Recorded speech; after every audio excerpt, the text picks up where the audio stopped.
right, well, I think there's some good ideas there. Please join me in thanking Walter and Graham this morning. Thanks, guys. Okay.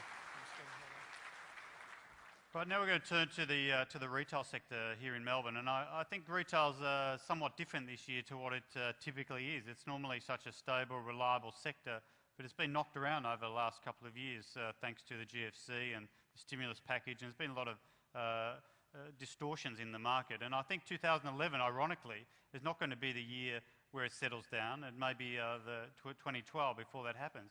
But there's still a number of ups and downs that are sort of influencing the retail sector at the broader level. You know, with retail turnover as a result, unlikely to come back to stronger levels until the end of the year. So you've got the positives, but you've got some negatives as well. Obviously, interest rates are critical. In one hand, they may not go up until the second part of the year, which is a positive, but the reality is they're likely to go up as inflationary pressures increase during the year. So we've got this, this competition between the ups and the downs, and through all this so far, the property indicators suggest that retail is holding up reasonably well. And last year we called it the resilient sector, and so far it seems to be holding up okay. The vacancy rates that we monitor, not through all the shopping centres categories, but certainly in the CBDs, in the prime strips, which are a good bellwether, we think, of the retail sector generally, and in bulky goods, the vacancy rates have really been pretty stable and quite low. So the forecast for retail turnover for this year suggests that it will be stronger. Indeed, employment growth is still high, population growth is still there, although at a slightly lower level. Wages growth continues.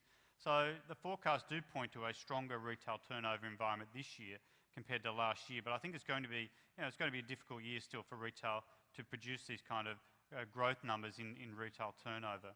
One of the issues that keeps coming up, and it's a difficult one to resolve and understand fully how it impacts back into the retail market, is the impact of internet retailing.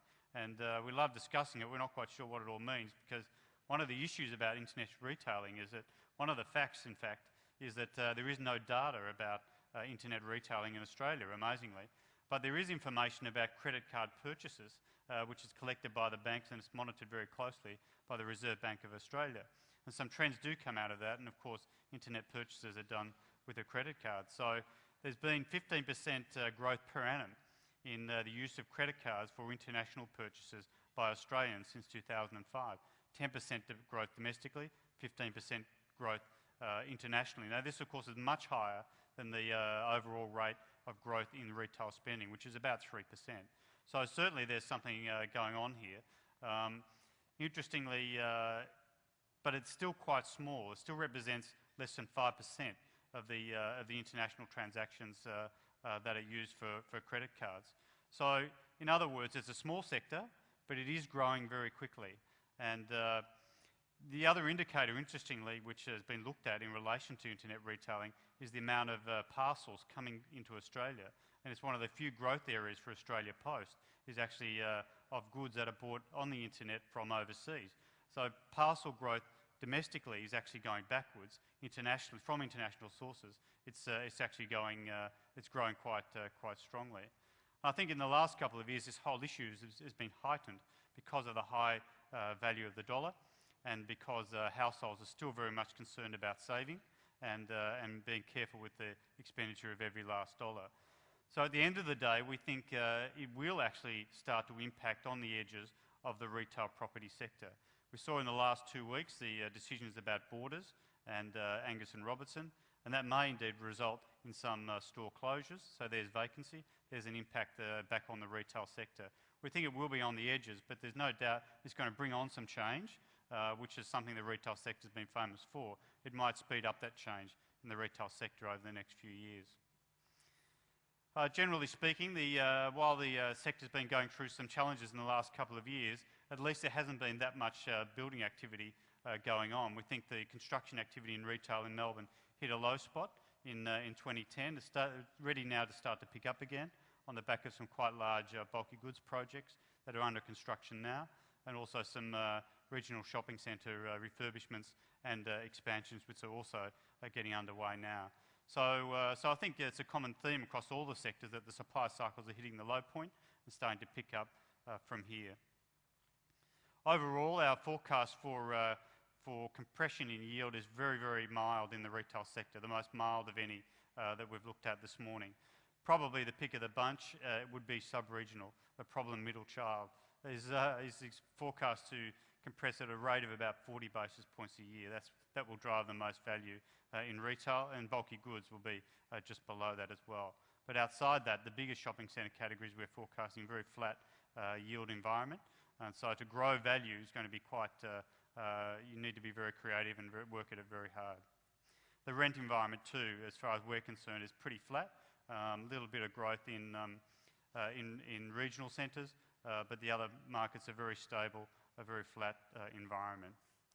Overall for retail, we think the rate of growth in retail trade will be higher this year, but it's going to continue to be a challenging environment for retail property.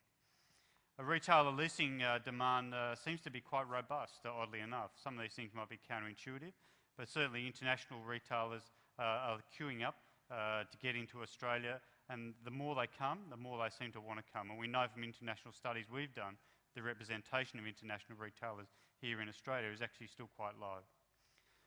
We know that the supply cycle is starting to pick up, but it hit the low point just at the right time. We think the greatest contribution to retail value growth will probably be from yield compression, although that in itself is going to be very mild.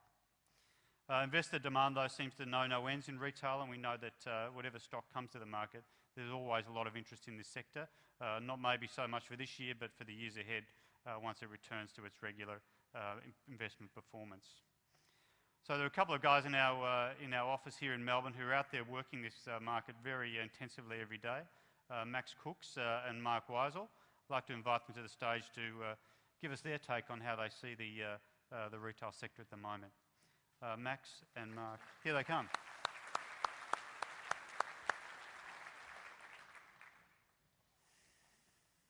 Okay, welcome. Thanks, Kevin. Thanks, Max. Mark? Hey, Kev. Okay, now Max, we're going to start with you. You've got your name on almost every street corner here in the Melbourne CBD, leasing retail space. It's an important space for owners because it really does provide a very high profile and can provide an important income component of a property as well. Tell us a bit about this, the retailer demand in the Melbourne CBD. It seems to be never ending. You're probably the best guy in the city to tell us who's on the phone and who wants to lease in the Melbourne CBD. Yeah, thanks, Kevin. Look, we're seeing a significant number of international retailers seeking to secure prime and super prime flagship stores throughout all the capital cities in Australia. Multinational retailer brands like Zara and Gap have just recently entered the marketplace, which has in turn increased demand and therefore pushed up rents. What's interesting about this, Kevin, is the fact that the known national retailers we're used to seeing fight for this Bourke Street Mall space or Pitt Street space in Sydney or Queen Street Mall in Brisbane are almost being priced out of the market. So retailers such as Sportsgirl, Witchery, that would always be found in these locations, are being forced to look at alternative locations, whether it's basement space, level 1 space, or even surrounding streets. The depth to the amount of retailers, though, that are looking into the market is significant from overseas. Since we finalised the deal with Zara on Bourke Street Mall late last year, our retail services team was absolutely inundated with retail requirements throughout the world. It's the first time we've seen certain brands from the UK, like Paul Smith, or Japan, like Uniqlo, or even US heavyweights, like Victoria's Secret and Banana Republic, phone up and ask us if they can follow suit with Zara.